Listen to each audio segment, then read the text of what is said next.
like that's a good spot to do that. Welcome, everyone, to the Lorebound Legends podcast. I'm one of your hosts, Daniel. I'm Kailyn. And we're just kind of introducing ourselves a little bit today. We're going to jump into the Magic story a little bit, but a quick forward on who we are, what we're doing, and stuff.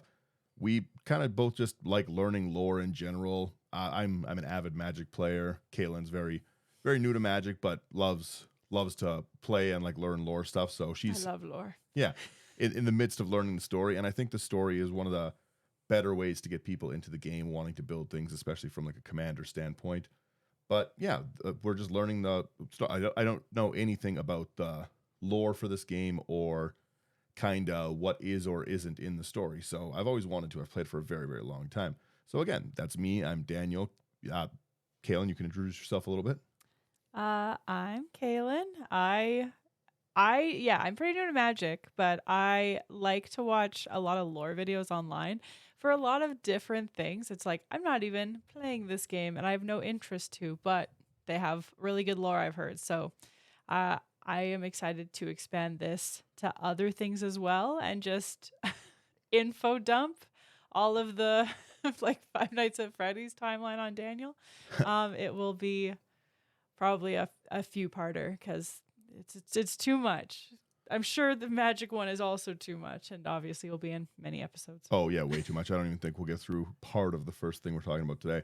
Like Kailyn said, we're gonna expand out and talk lore in general. We're gonna do kind of one-offs with some folklore, some other video game series, but I wanted to start on Magic because that's where I'm the most comfortable with because I love Magic. So looking at basically the timeline of it, we're just going to start right into Arena. Arena was the first Magic story ever written, 1994. So basically right after the game started, nothing really established, and there's not really much, like it's not connected to any part or block, but it's connected to like a certain part of like the Greensleeves trilogy. So I'll let Kailyn take it away with just like the basic plot here. Just read us a little bit about what it is. And I just read from here? Yeah. Okay. The plot, it says, festival will never be the same again, for even as the fighter mages of the four great houses prepare for their annual battle in the arena, a stranger arrives at the festival. Bum, bum, bum. Who is Garth One-Eye? Oh, he's been around for a long time. Mm-hmm. And where did he get his powerful spells? What is his interest in the fifth house, destroyed a generation ago? And why is the Grand Master of the arena so afraid of what Garth might do? And the answer may bring about the fall of the four houses or Garth's death. Bum, bum, bum. I bet it's his house is the fifth house. Well, let's talk. let's go into Garth and just see who Garth is as a person, right? He's just a silly little guy. Yeah. So we'll go over just kind of Garth as the character. This is obviously the main character of it. Probably a little bit, but I think Garth is a good place to start. Is he the main character of Magic for a while? Oh. No, this is the main character of like story one. There's so many planeswalkers for the very basic lore is like they're essentially godlike at this point in Magic. They can like create things, they can travel between planes and realms. And Garth is kind of an interesting one to start with because he's access to all 5 colors of mana, which isn't a normal thing. So we'll jump into Garth here. Garth is born Galen, nicknamed One-Eye, was a powerful wizard and planeswalker from Kush on Dominaria. So he's from the plane of Dominaria. It's like really integral to the story. We'll learn lots about that. His appearance, he was thin, not really tall, bony face. It says bronze by the sun, so probably outworking lots. Scruffy, dark, ill cut. He was usually dressed in black and wore his spell satchel at his belt, so again, probably slinging spells. In Noreen's opinion, Garth resembled a scarecrow. His only arresting feature were his eyes, turquoise blue. The lost eye, in fact, grew back thanks to his ascension, leaving a white scar around it. I want to say, as I've said before in another episode of a different show, you can't call yourself Garth One-Eye if you don't have one eye. If you grow an eye back and you have 2 eyes, you can't be Garth One-Eye. You could be like one special eye, I guess, but you could be Garth Star Eye. I was about to say Star Scar. Yeah, exactly. Any of these things make sense, but like calling yourself like I again to quote myself, I can't lose my arm, and like I can't have 2 arms, lose one, get another arm, and then just call myself Daniel One Arm. Why even while having 2 arms? Doesn't make sense. Why even do that? You could just start calling yourself that without losing the arm. Yeah. Yeah. I'm Kailyn One Leg. You clearly have two legs. Eh, Eh? that's not what my nickname says. Trust me, there's a star scar on it. Nonsense. But so the history is Garth was born Galen, son of Culinarn. I don't know what that means.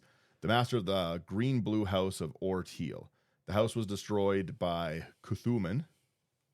Cuthuman? Yeah. I'm not going to pronounce a lot of this right. Let's just get that out of the way. The Grand Master of the Arena of Estark, who was on a quest to become a planeswalker. So why do you want to be a planeswalker? But like I said, it's godlike powers, right? Oh, if you could find a way to become a planeswalker and get what they called a spark, you could travel between worlds. You could then find basically antidotes to diseases. You could find metals that were stronger than your homeland. Like you could become rich. You could become powerful. You could train with great people who were well versed in magic or medicine or science beyond what you could do. Planeswalking is a very useful ability, as well as being able to like escape at any time, right? Something's about to kill you, you can just blip to another plane. I see. Okay, that's fair. Literally, I think my problem is when I hear Walker, I then think of like The Walking Dead. So I was like, I literally was assuming they're like zombies. That makes more sense. Yes. Yeah. No. So planeswalker basically means it's the ability to literally walk between the planes. They can cross the realities of magic, like the mini worlds. This would be like an alternate universe. No? Yes. No, this is just different universes, not alternate. It's kind of like an alternate universe because it's different planes at different places in time. Like some are technologically advanced, some aren't. Okay.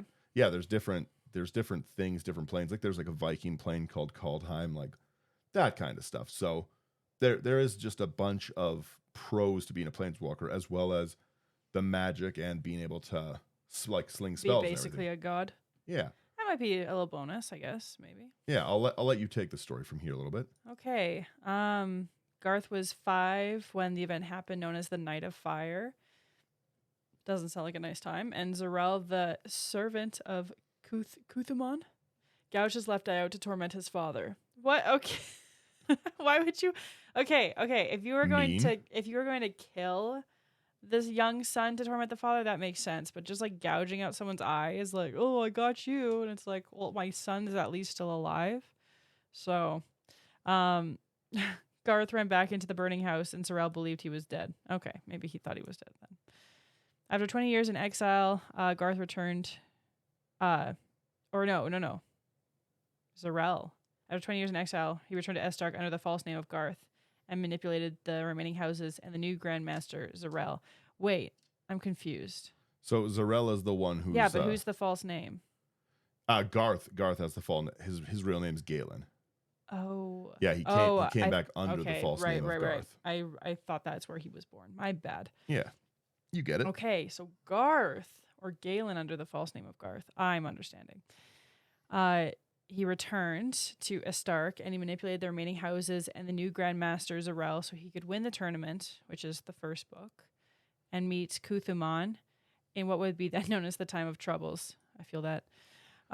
Really quickly, sorry, in the Time of Troubles, just as a side, as the Time of Troubles happened in 4069, it was a short period of time when Garth arrived in Estark during the 998th Festival Games to avenge the death of his father, Culinarn, and the destruction of House Ortul. Garth's actions caused great chaos and destruction of vast areas and cost the lives of thousands of citizens. Oh my gosh. Let me tell you, the more we learn about the story, the more you're going to see there's not really any good guys. They're all kind of pretty not wonderful. Like even the good guys. I was going to say the ones you root for are still not great. Yeah, like Garth is the good guy of the story, and it just said that he genocided 1,000 people. Sheesh. Yeah, right? He just likes to go a little silly. Yeah, he gets a little silly sometimes. Yeah, so that's where were we at there? Time of Troubles. Oh, yeah. So during his fight in the arena, he became known to the mob as Garth One Eye. Again, he has 2 eyes. Okay, but at least he didn't pick his nickname because there's nothing more embarrassing than picking your own nickname. Everyone else decided to call him that. So that's on them. That's not on Garth at this point. He changed his name. They're all blind. Yeah. Garth was successful in defeating Cuthuman and even managed to somehow use a spell to steal the ability to walk the plains. Okay, so he at this point wasn't even a planeswalker. I think the Cuthuman was probably trying to become a planeswalker, had finally learned it, and then Garth took it away. Garth's like, teehee, that's mine now. Yoink. So it says later he willingly gave up planeswalking to live with a Benelish woman known at the time as Noreen, whom he had met during his adventure. Okay, That's cute. so he meets a nice girl along the way. He decides to give up godlyhood so he can settle down. Yeah, right. That's nice. Seems like a good guy. Yeah. She doesn't know about the genocide, but like, what's a few secrets? TV. The two retired in the countryside of Gish. These are interesting names. With their child Hammond to grow a vineyard. Garth found leaving his powers was harder than he thought. No duh. I'm pretty sure if you had everything at your omnipotence, yeah. And then you suddenly didn't have it, it'd be like, oh, I can't just snap these things into my hand. You still do have it, but you're just not supposed to use it. Like, oh. Yeah, right? Oh, like he still had it. He just chose to stop doing it. Oh. That's like being a smoker, being like, I quit smoking, and you're still carrying around like 8 packs of cigarettes. That's too many packs. He started journeying the plains again. Bum, bum, bum. It was during one of his absences that Noreen and Hammond were kidnapped and brought to Benalia. I feel like if you know that you have godlike powers, you probably have enemies. Maybe don't leave your wife and son. Perhaps the orphans of the thousands of people you killed during your vengeance quest. Fair. Right? Yeah. I mean, I'm not pointing fingers, but one of them. I am. That might be where I look. After the death of Sabriam, I don't know who that is, and the rescue of Noreen and Hammond, Too many people. Garth started a fight with Gull and Greensleeves. I always think that's such a funny name. They're both other planeswalkers, and it just sounds like a hipster band. Sounds like a band, yeah, like a Green Day cover band. Gull and the Greensleeves sounds like a band. You'd hear it like a brewery. Yeah. Right? Bonnie and Hootie and the Blowfish, Gull and the Greensleeves. Yeah, it just works. Right? Let's talk about Gull and the Greensleeves for a second so we understand who these people are. So like just a quick rundown on Gull. We'll maybe talk more Gull later, but Gull was a human woodcutter with a bad knee from North Ariona. Why would it tell you that? They're just insulting this guy. Why is that important? Traveling with his planeswalking sister Greensleeves, he became an experienced fighter against evil wizards. Interesting. And then Greensleeves. Greensleeves was an arc druid during modern times of Aronia or Dominaria, and was briefly a planeswalker. I don't know how you lose it, but she did. She was a slender woman with long blonde hair, and ultimately became the Marco Sorcerer of the Whispering Woods. She did not have a bum knee, so.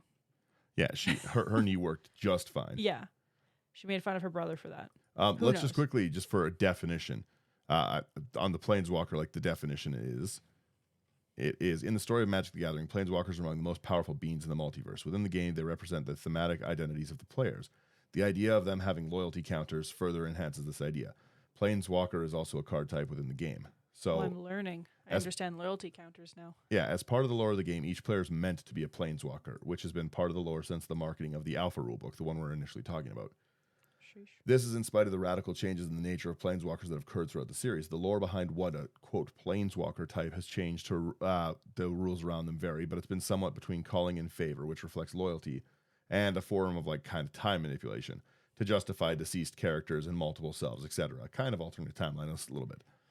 In the terms of the rules engine, however, players are not related to the type Planeswalkers for the purpose of targeting. So you're when you're playing Magic, a Planeswalker. Oh, let's go. Yeah, like that's the point of like the thing you're casting the spells because you're a Planeswalker who's traveled to fight other Planeswalkers. Okay. Yeah. So it's not like OP to be a Planeswalker. Apparently just a crap ton of people can do that. No, it is OP. They're like, it's not many people, like across the multiverse. It's like a few a plane kind of thing. Okay. Yeah. There's a lot of cards in Magic. There is a lot of cards. So we get Garth fighting Gull and Greensleeves, the band, thinking that they had been kidnappers. However, Greensleeves quickly brought the wizard to his senses. Again, if he's bum knee or not, he's beaten wizards, right? Yeah. However, Greensleeves quickly brought him to senses when confronted by Noreen on his negligence for family duty. Then just walking out, just kind of absent father. Garth admitted the wrongness of his ways, giving up his spell satchel to Greensleeves and promising he would never abandon his family anymore.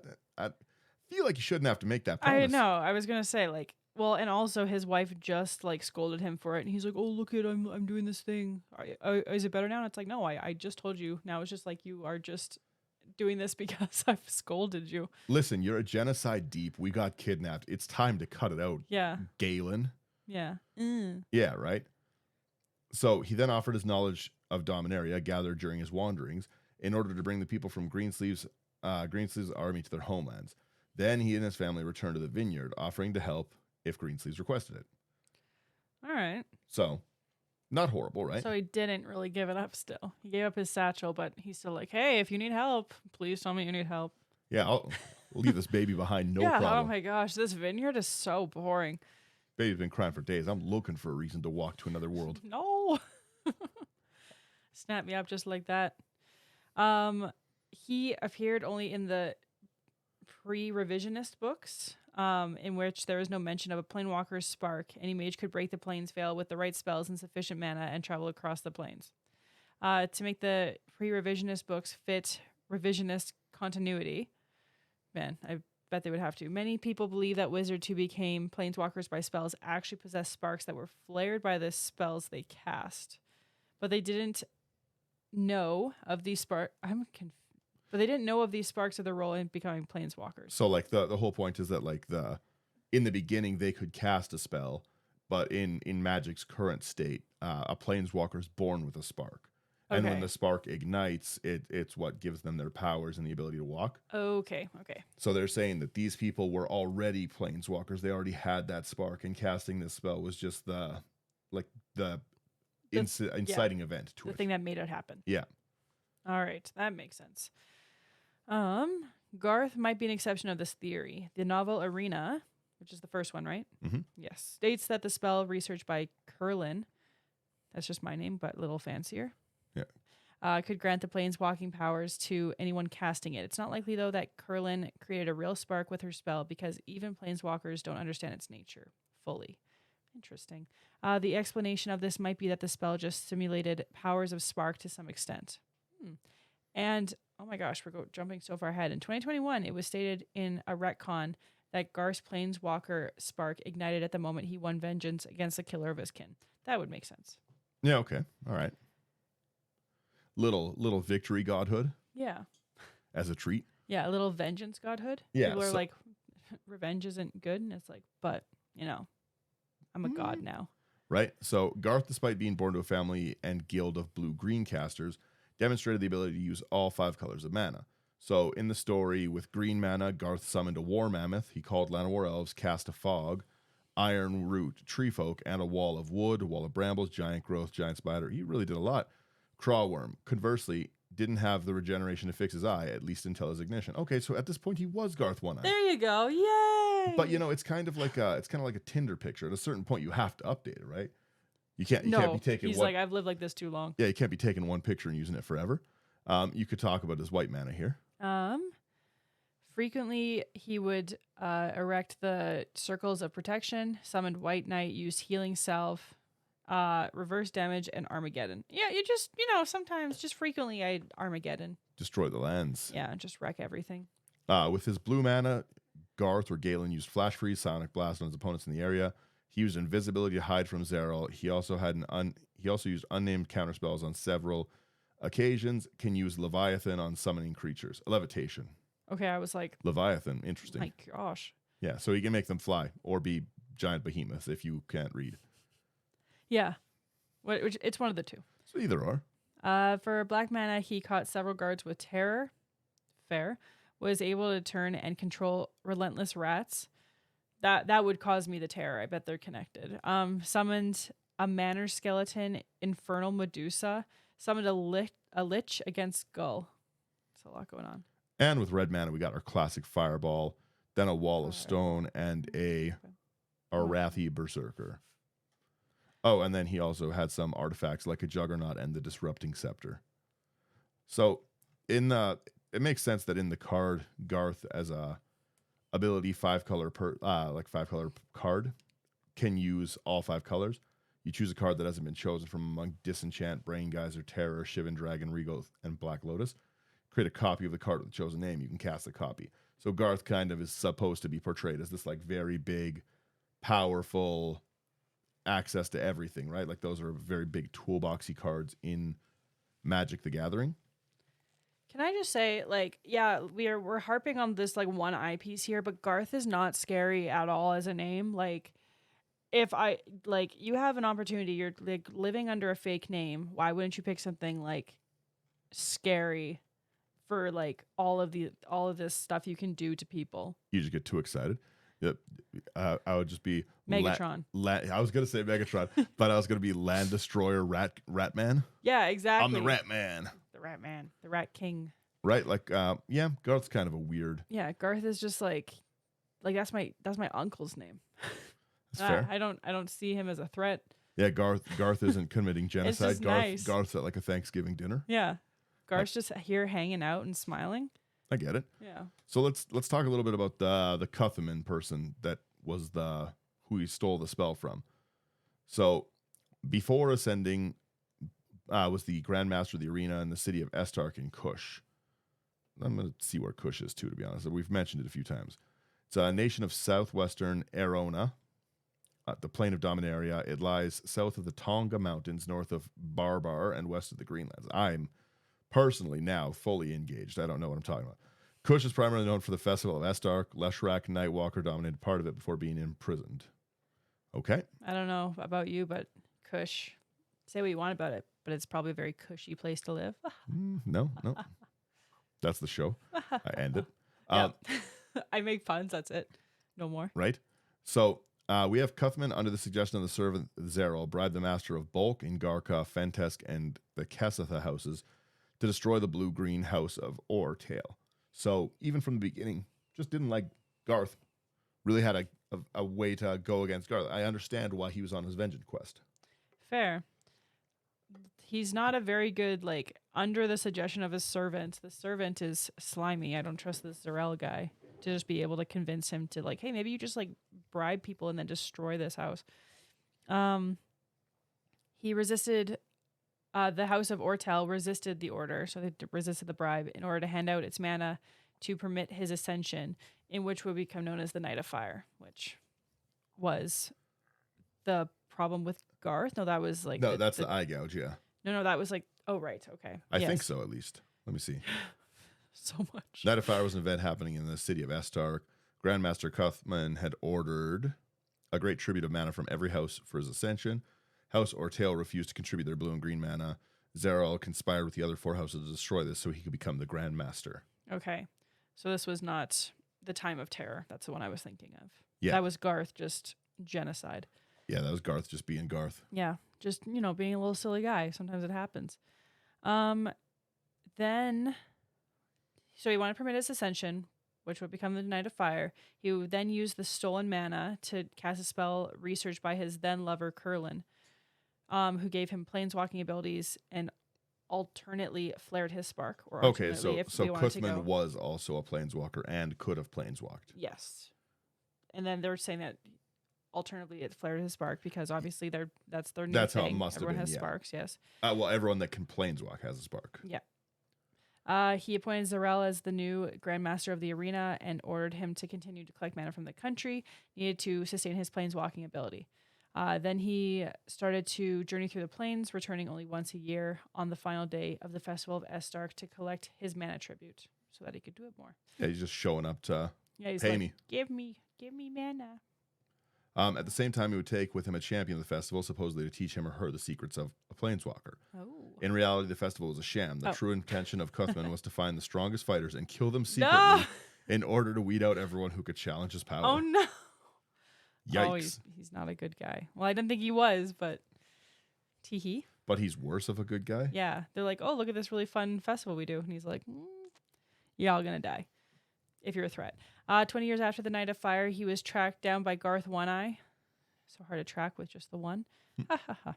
Son of the Master of Ortail. When Garth won the festival, Cuthman transported both of them to the heart of his realm. Oh, he's got the expansions? Yeah, you get it. Yeah.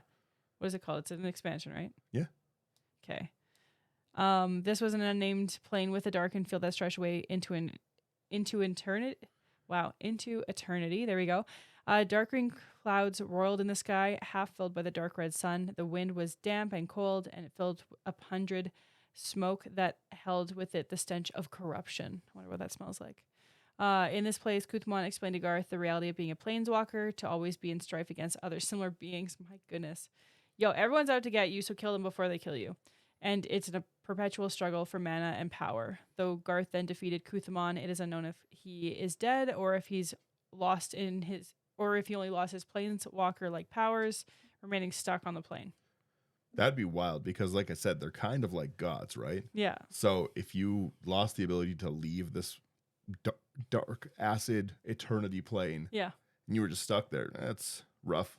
That's not great. Yeah, it's maybe not the situation you want. In the earlier parts of the story, a lot of the planeswalkers made themselves planes. Like I said, they were like gods, right? They could go to other places, but they also could make them. Yeah, they made them. So a lot of them made their own. So he probably made this place. He probably was just like, yeah, dark nothingness. That's the vibe. If you're making a place, why wouldn't you want it to be like more exciting? Like if I was like, okay, I can make any place I want in the world, I would not be like dark and gross, dark and acid smoke. Dingier. Like, yeah. Worse. Yeah. This is where I want to call home. How big do you want it to be? So big. Infinite almost. And too much. What do you want to put over there? Not a thing. Smoke. Yeah. Sadness. Yeah, like smoke, depression. Yeah. I'd be like, oh, maybe like a nice little house. There's like a whole cat field. Yeah, you I get to go and just hang out there and be like, oh, like it would be fun.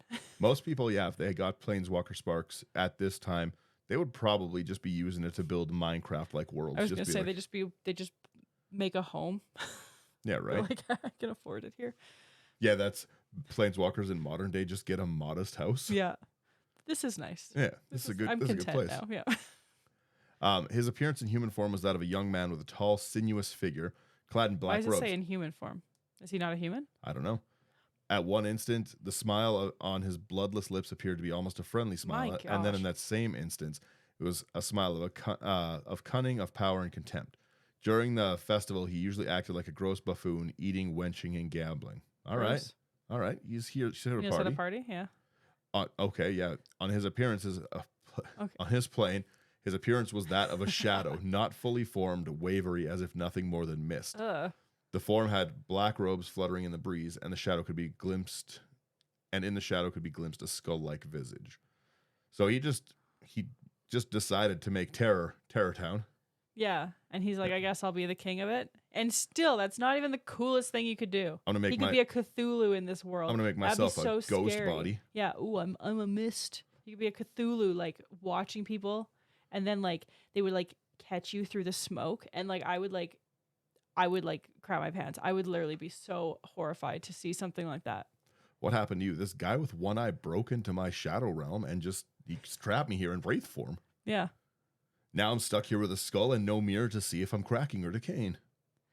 Yeah, no. Right? So he doesn't know how to do it right. He's the first one that we're learning about, at least. So maybe he just didn't know that you could actually have fun with it. Most of them are pretty not good at it. Let's talk a little bit about Zerael, because we hear about him a lot. I'd be a dragon. You get it. You understand. Yeah. There's dragon planeswalkers. Yeah. So Zerael is the person who became the Grandmaster of the arena. So again, kind of like Garth, we got Kuthmon, who just decided absent dad kind of thing. I'm leaving this plane alone. I'll come back when you've got the sports scholarship, you know? Yeah. But Zerael is who was promoted, so he was the servant. Yeah, but maybe he just turned it all around and decided to be cool. He was the one who was telling his like lord or whatever to like bribe all of these houses and then kill one of the houses. So I don't think, just like from the pattern I'm seeing, I don't think it's going to end out good. Listen, sometimes you organize a murder or two. Who hasn't wanted a promotion, right? My gosh. So Zerael was the Grandmaster of the arena in the city of Estark on Dominaria between the Night of Fire and the Time of Troubles. He was a corrupulent man with a bulging stomach and beefy hands. All right, corrupulent doesn't sound like it's going to get better. I'm just going to say. With a bulging stomach and beefy hands. That would be a devastating way to be described. Yeah, like die and then be like, oh, like, can you tell me about him? And it's like bulging stomach. Yeah. Big hands. It'd be like, yeah, so tell me a bit about him. He's got beefy hands. He's also pretty corrupt. It's like, oh, come on. In his youth, he probably had pox, which is like a disease. He was dressed in a multi-hued cape reflecting all the colors of the rainbow. So he's flashy. Oh. He's a big flashy boy. Okay. He's flashy. But don't forget fat with big hands. He's peacocking. The flashy came after. He's peacocking away from those features. Yeah, when I die, it's like I hope people are like, oh, she was like funny and like nice. Yeah, not weird legs. She had a weird face. It was like deformed. It's like, ah. Yeah, a little bit of a corrupt person. If I had to say something about it. Yeah. Zarel harboring ill will against Cullinan. I assume there's probably a little bit of background between these two people. Otherwise, he just killed him and he's just a jerk. Yeah. Right? He convinced Cuthman to destroy the most powerful house in Kush, Orteal, and steal its mana. So, okay, they're powerful. He's jealous. During the night of fire, that house was attacked by the 4 other houses. And sheesh. I thought it was just him. Oh, no. This was a gang up. Oh, no. They're out here jumping them. Yeah. So Cuthman was still the Grandmaster of the arena then. It was the night when Zarel scraped out the left eye of Garth, who was only 5 at the time, as a cruel leverage with Cullinan. When Cuthman powered Kailyn's spell with Orteal's mana, obtaining the ability to planeswalk, Zarel ascended to the master of the arena. Sheesh. Yeah. Seems like nepotism. You're my slave or my servant, so now you can run this. Yeah, maybe they're just buds. All right. Anyways, yeah. So carry on here. I honestly don't even know where we are. There's been a lot of words. We're on Zarel here.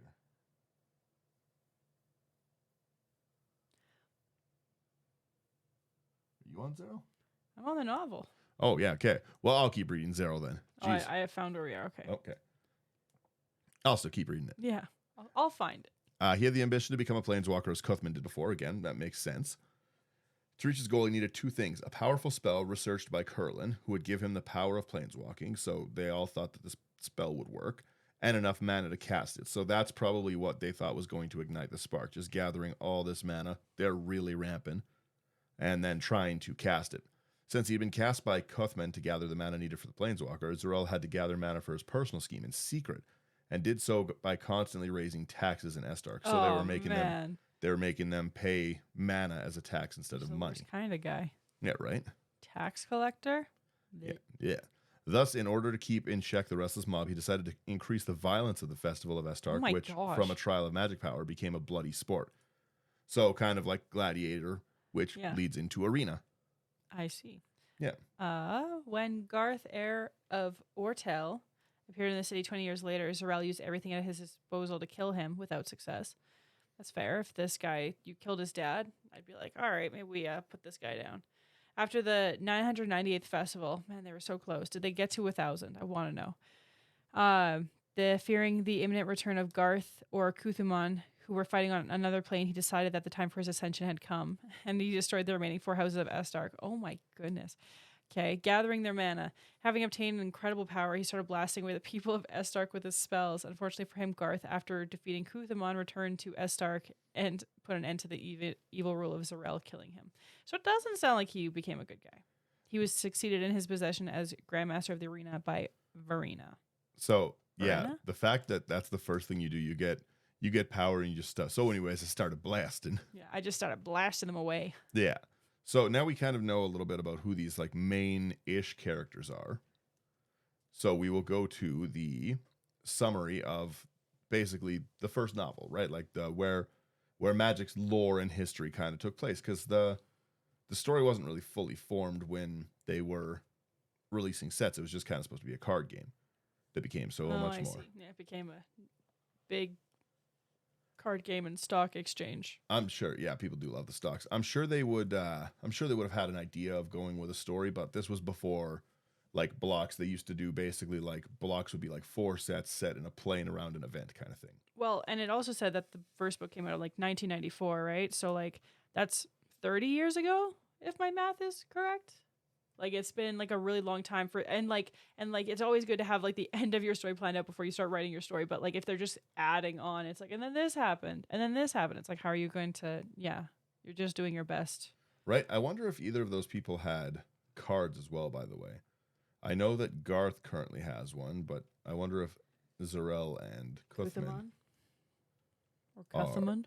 Yeah, Either way, he's a friend. Either way, he's not a friend. He's a shadowy, dark figure with no creative ideas besides smoke.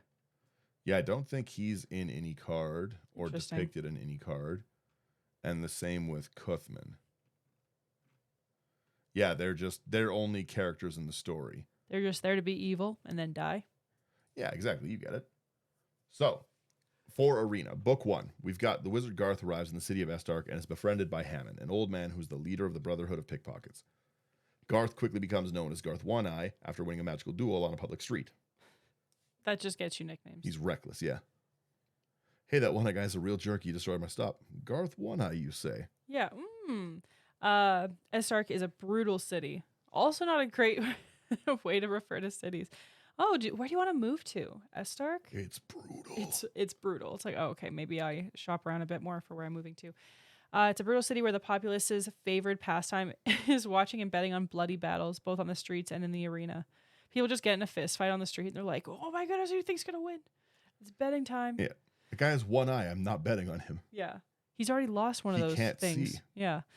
Zarel, so as we know, Grandmaster of the Reason Arena, he uses the games to keep the populace and the four houses of fighter wizards in check.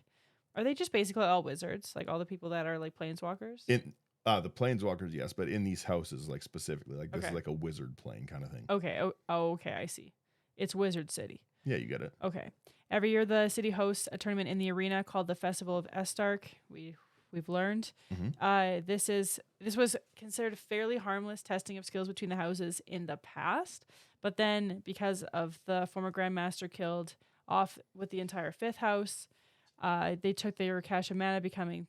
Then we had Kuthuman becoming a planeswalker, and after this, the four surviving houses have fought in ever bloodier gladiatorial wizard matches. So they just keep throwing hands. Yeah, so it was like, oh, we're just testing and seeing how strong people are, and then it's like, we're gonna murder everyone. Last man standing wins, and then he will die because Kuthuman is like, yo, you're a threat.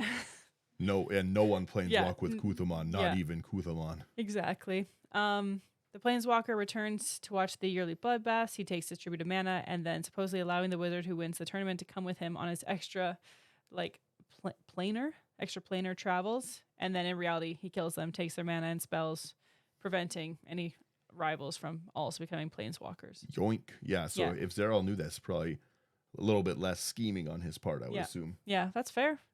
And Gus. Probably thought he could keep him in check. Though Well- honestly, Kuthuman thought, oh, well, you're gonna not bug me because you're the Grandmaster of the arena. We're buddies. Yeah, I promoted you. Come on. Yeah.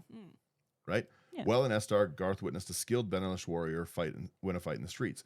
Even though her opponent fought dishonorably and failed to pay the bet, Garth prevents her from being stabbed in the back by her opponent's friend and later confronts her foe's house with her. The warrior, Noreen, says It's his wife. thanks to Garth, but remains aloof, especially after being taunted vulgarly by Hammond. I thought Hammond was the baby. I thought Hammond was the baby too. Am I crazy? So she's entered the city to earn the title of hero. Maybe they named someone after Hammond. Why would they name their baby after a guy that like spoke like rudely to her? Maybe he was just a really cool guy. Maybe he was fun, but just a mean drunk. So she's entered the city to earn the title of the hero so that she might escape the caste system of her home, since her caste, the seventh, is currently at the bottom and any of the higher castes could demand anything of her. Bummer. So it's like I'm gonna compare it to Hunger Games, which the lore is decent, but they explain it pretty well in the books. There's the 12 districts, and then the 12th district is the worst district, and everyone looks down on them, so that's hers. Yeah. Let's go into Noreen here. So Raquel, also known as Noreen, was the fighter wife of Garth One-Eye. She was born in Benali on Dominaria. Raquel left her Benelish city to fight in the arena of Kush to become a hero. Noble. Sheesh. Benali had a caste system. Yeah, so we saw that. She's at the bottom. Any upper level man could demand anything from her. As a hero is above the caste system, she wanted to achieve the status very much. So basically, it sounds like probably a pretty bad abuse She went from of like life. 7th to like above the caste system. And then she'd be like, yo, you all have to do what I say. Yeah. Here she met Garth, who said he would give up planeswalking to live with her. The two retired in the countryside with their child Hammond. I'm not crazy. Yeah, what the heck? To grow a vineyard. However, Garth found leaving behind his powers much harder than he thought and started journeying between the planes again. Yeah. It was during And then one of they got kidnapped while he was gone. Yeah. Raquel was charged with assassinating Gull and Greensleeves, but instead became a What? commander of their army, disciplining the force. She was captured and tortured and only saved by Lily and Gull. She killed them? What? No, they said that she killed them. Oh, okay, but she didn't. Yeah, wrongfully accused. Okay. I'm looking at the secondary characters in this story. I'm also looking at that. I'm trying to just find Hammond. Why is there There we two? go. Hammond, child of Garth One Eye and Noreen, named after Garth's friend of the same name. Okay, so he just had a dick friend and she didn't like him. Yeah, we've all been there. I don't know if we have. Oh my goodness. We've all been there. So where do we get to here? The warrior Noreen says thanks to Garth, but no, yeah, we saw that part. Magic duels continue across the city. The standard practice in fighter wizard battles is to bet a spell on the outcome. If the spell it fights to death, the bet is the loser's entire satchel of spells and mana. So spells, even at this time, were kind of like being considered almost like a card you could cast, right? Had you collected the amount of mana you needed, this was the spell. And if you won, you'd be able to beat me. This played into Magic's old mechanic of ante, where you would bet cards on the game, which is something I missed. That was a good time. Okay, I thought that was a thing, and I was like, I wouldn't want to play a game where I would lose my cards. Yeah, that's what ante is, and people don't play ante anymore. It's all of the ante cards are quote unquote illegal. I love to play ante games. Okay, so I guess fun. that makes sense because it's like I was like, I don't want to like buy a card and then lose it because of me just losing a card game. Yeah, that's how it used to be. Okay, I see. Yeah. Oh, interesting. Yes, so Garth gets involved in several of these fights, joining and abandoning each of the houses in turn. So he's like, yeah, I'll be your friend. Not. Oh, he's what is it when the spy changes sides? Probably just changing sides. Double cross? Yeah. Double agent? Secret agent? Yeah, something like that. We're on the same page. Yeah, I understand what you're getting to. Yeah. Garth gets involved in several of them. He joins the houses. He stirs up discord and rioting in the already dangerous and unstable city. So he's just causing mayhem. Yeah. Garth does not know a chill life. He can't just live in a vineyard. He has to genocide and just like cause riots. Yeah. Yeah. He's captured and tortured by Grandmaster Zero, who wishes to know what his plan is, but he's freed by Hammond, Noreen, and Verena, a fighter whose respect he had earned and with whom he had a one-night stand. That's just a weird flex that they've thrown in and stuff. This guy has a bum knee. This guy. Yeah, he's with ladies' man. He's with his wife-to-be and some kind of girl he just, A fighter whose respect he had earned from the one-night stand. Yeah. Ciao. Prowess. Verena quickly was one of the fighters in the House of Fentisk and Kush on Dominaria. She was lean, angular woman with flowing red hair. I don't want to be described these ways. Angular. What does that mean? An angular redhead. Yeah. Verena was tasked by the Housemaster to test Garth's power. Her jawline? Then quickly became his Insane. lover and friend. This caused a relation of strange friendship and rivalry with Noreen. Yeah, I bet it did. I bet it I did. bet they weren't cool. Gosh. Yeah. She helped arrest Garth from Zero's prison. In the last match of the festival, she was paired against Garth, who was forced to kill her. Oh my gosh. Holy crap. There's a bit of a spoiler. Luckily, she was revived by Hammond. So, right. I was like, the son? I forgot. In the last fight, Garth has to fight his side chick, kills her. Noreen's like, awesome. Garth's friend Hammond brings back the side chick, and then Garth's like, I'm naming this baby after him. Yeah. As Noreen, I'd be like, what the heck? Like, can we knock this off? Yeah. Leave her dead. She survived the time of troubles, having helped Garth, and became the new Grandmaster of the arena. All right, so we're back. We're caught up here. Man. Where are we? Finally, he appears in the arena, and he fights under the colors of the fifth house, of which he revealed to be a rare survivor. And if we remember, like 40 minutes ago, I said, I bet that's his house, and that's why he's so mad. So we covered that in the first second. I know. We didn't cover that it was his house. It's the first line of the summary. Okay, well then, I was right when I said it 40 minutes ago, and then I was immediately right after. There you go. I like to guess. I like to guess, and no one can stop me. Yeah, right? Yeah. He was a rare survivor. He lost his eye when his family was killed by the Grandmaster. We also find Hammond is at the fifth house as well. Oh boys. Sheesh. And he used to serve Garth's father. Okay, so he was like a servant boy. but he was also Garth's best friend. Houseboy, revive my side chick. Yeah. As you wish. When Garth's about to be killed, Noreen leads the crowd as a mob in the arena to aid him. Okay, so Noreen's a real one. Yeah. She's like, fine. I guess we're in love or something. Yeah. Later, to kill Garth and satiate the mob's bloodlust, Zarel and Kuthumon arrange for all the final battles of the games to be death matches. Wild. Any fighters who oppose this are instantly killed by them. Okay, so either do it or die. Yeah. Either die or die. Death match or death. Yeah. Matchant. It's funny. Garth is forced to kill Verena with a psionic blast. Mm-hmm. Interesting spelling. With a psionic blast after she makes it clear her honor as a fighter wizard demands her to follow the rules of the match. That's fair. He's like, okay, you have honor. I guess I do too. But ciao. He wins the tournament and is whisked away by Kuthumon, who then tries to kill him in his plane. Doesn't even try and just chill. Doesn't even, can I offer you a drink? Yeah, but like he said, he's like, oh, they get to come with me on like my planetary adventures. But that's what I mean. He just whisks him away. He's like, all right, time to go. And it's like, That's true. Can I get my things? Yeah, everyone's like starting to cheer. He's like, boop, you're gone. Hey, my side chick just came back to life and I have some questions. Yeah. What was death like? Was it dope or what? Why is Hammond a necromancer? True. And why have I never learned this? Yeah, right. Kuthumon fails and then explains to Garth that planeswalkers are caught in the internal struggle with each of the others for power, and that he's therefore justified. He's justified in exploiting and murdering mortals. It's fine that I do this because it's a power struggle. You get it? Listen, other planeswalkers want to kill me. Yeah. I want to kill them. You guys. They're going to kill these people anyway. In fairness, they're kind of like ants to these people, right? Like they're godlike powers. This is just invincible. They're making, they're making planes and stuff, right? Like they can make he made his whole Shadow Dingy vibe. Yeah. His dungeon vibe, you know? Yeah, he's got to support, he's got to keep the lights on somehow or the smoke blowers going. Yeah, Garth disagrees and wounds him, escaping. You're wrong. Yeah. Yeah. Yeah, Garth, nah. No, that's pass. That's dope. That's me crazy. With that. Yeah. Back at the arena, Verena is revived and rescued by Noreen, Hammond, and Naru. These are so mean. A giant dim-witted fighter who considered Garth amusing. He was stupid, but that's funny. He liked to laugh.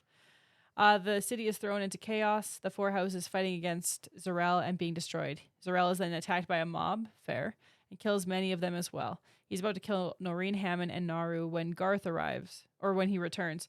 After the intense battle, Garth stabs a dagger in Zarel's chest, killing him. Noreen embraces Garth and they vanish, pulled away by Cthulhu. What the heck, again? Maybe. What? I guess it said he wounds him, so he didn't kill Kuthumon, but I thought he was trapped on his plane. Oh, okay, yeah.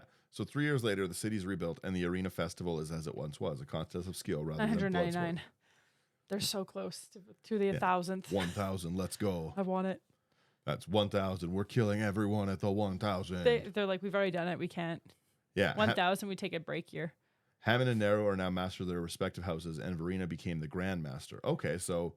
Happy times. Yeah. Yeah. So now the Grandmaster is the guild, the arena master, his side chick. Yeah. And Hammond has a house. The zombie, yes. Instead of working for the house. And the idiot giant fighter also has a house. Mood. Yeah. Poor guy. Yeah, right.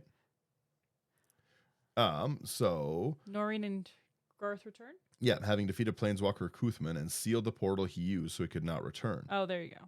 So he's like, oh. Yeah, the two. What's the cat? Schrodinger's Kuthumon. Yeah. He's alive or maybe not. He's alive or maybe not, maybe in wraith form. Yeah.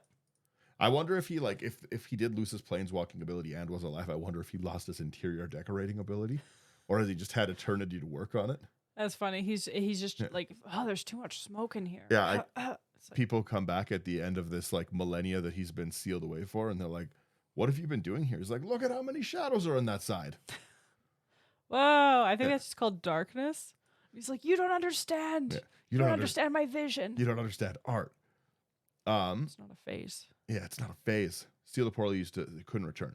Two of them then meet with Hammond once again to let him know they're alive. Their son or their friend? I assume. Okay, their son. no. It's the friend. Yes. If you read forward a line, Kailyn. Then retired to the countryside to raise their child, who they name after him. Who they plan to name after him. So Plan to name after she's him. like pregnant at this point.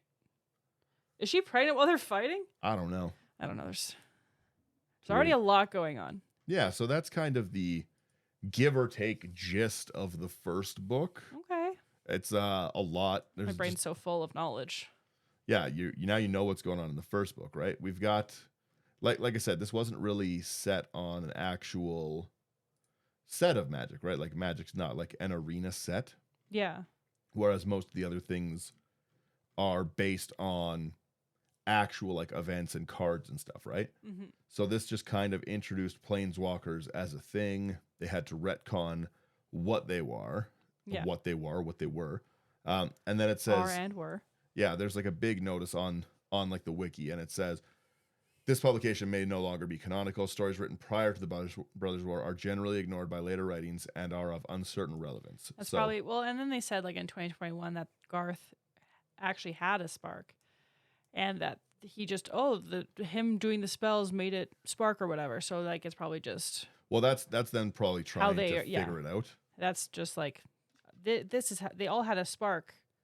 So that's why it's not canonical, is because they were using spells to become planeswalkers before. No. Just looking 6, 7, 8, 9, 10, 11, 12.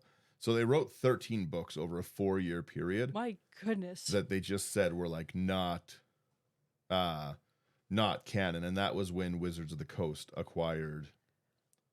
Who had it before? Oh, just this author. Prism. No, Harper Prism. Harper Prism, okay. Was the publisher who used to own it and stuff. And and it was just some guy writing books? Yeah. Magic the Gathering is just like a part of Wizards of the Coast, right? So that became their name. And I see. Yeah, because it looks like it's just a guy writing these books. William R. Fortune.